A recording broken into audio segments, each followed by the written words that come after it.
There's growing concerns that the war that Israel is waging against Hamas could turn into a wider regional conflict.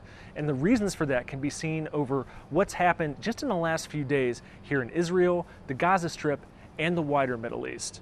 First of all, in Gaza, we've seen Israel continue just these pounding airstrikes targeting the Strip, which is home to some 2 million Palestinians. Now, the Israelis have urged Palestinians to go south to avoid these airstrikes, but even then, Israeli airstrikes are even hitting in the south in what they've described as safe areas previously, which has enraged Muslim nations and others sympathetic to the Palestinians. We've seen widespread protests, largely in many countries around the world.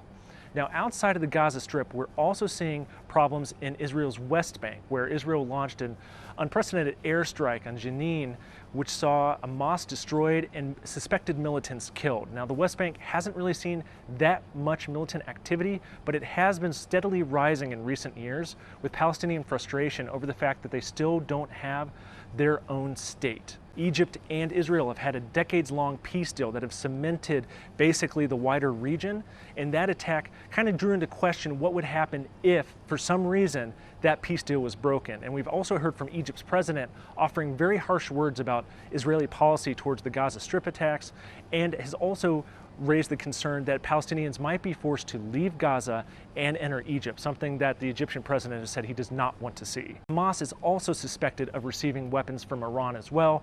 That's led a lot of Israelis to be concerned about this escalating into a war with Iran. Israel has waged, or is suspected of waging, secret attacks on Iran, including on its nuclear scientists as well as its nuclear facilities, as Iran enriches uranium closer than ever to weapons-grade levels, worrying the West. And there's still just the war in Gaza itself, the images of destroyed neighborhoods, wounded and dying children have really raised the anger of the wider Middle East.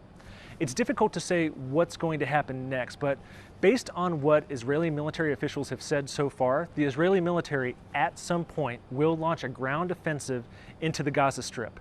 This only happened twice before in some 15 years that Hamas has ruled the Gaza Strip, and it really raises the risk for both Israelis as well as the Palestinian citizens still in Gaza.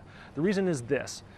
Though Israel has launched a lot of airstrikes that have destroyed high-rise buildings and potentially taken away possible sniper positions for Hamas, the rubble and everything strewn across the Gaza Strip makes it difficult for the Israelis to maneuver with their armored personnel carriers and their tanks. It also provides militants additional places to hide possible explosives as well as snipers and other fighters.